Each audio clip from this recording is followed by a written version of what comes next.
স্বাভাবিক খারাপ লাগবেই, কারণ প্রত্যেক রমজানের আগে কিন্তু একটা আমাদের এপিসিতে ইফতার পার্টি ইফতার পার্টি হতো, সবাই আসতো।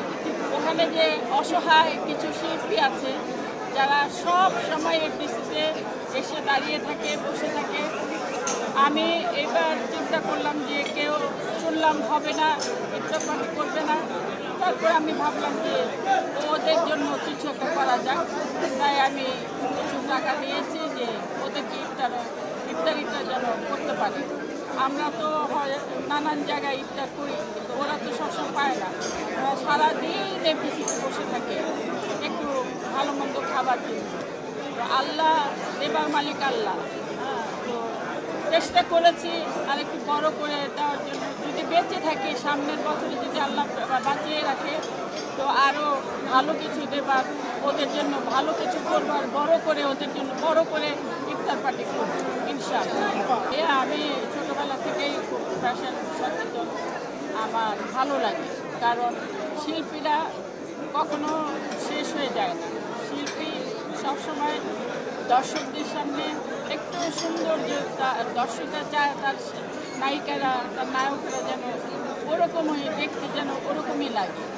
তো বয়স তো সবারই হয়, বয়স তো বাড়বে, তো সেই জন্য যে ফ্যাশন বন্ধ করে দেবো এইটা না, ফ্যাশন আমি করবোই যতদিন বেঁচে থাকি।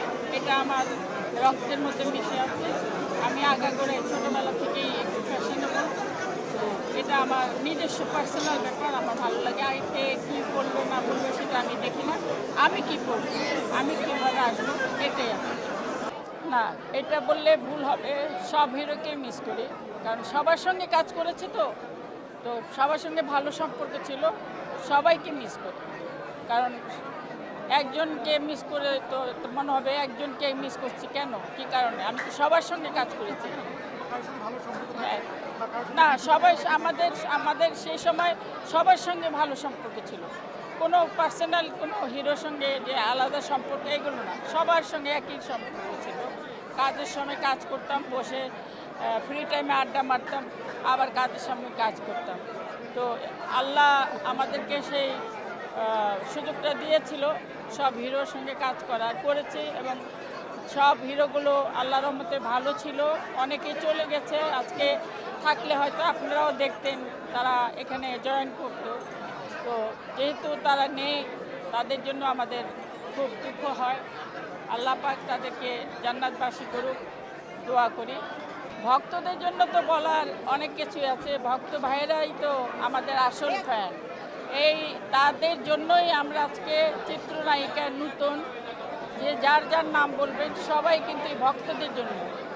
আমি ভক্তদের এই রমজান মাসে শুভেচ্ছা জানাচ্ছি এবং দোয়া দিচ্ছি সমস্ত ভক্তদের, যারা শুধু আমার একার ভক্ত না, সব নায়ক নায়িকের ভক্তরা যারা আছেন, আপনাদের সকলের জন্য অন্তরের অন্তঃস্থল থেকে অনেক অনেক দোয়া রইল।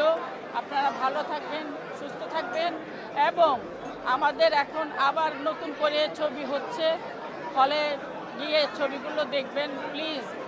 আপনারা না দেখলে শিল্পীরা মরে যাবে, শিল্পীরা শেষ হয়ে যাবে। আপনাদের কাছে এইটুকুই অনুরোধ করব, আপনারা হলে গিয়ে ছবিগুলো দেখুন। ভালো মন্দ যদি ভালো না লাগে সেটা লিখবেন, লিখে জানিয়ে দিবেন।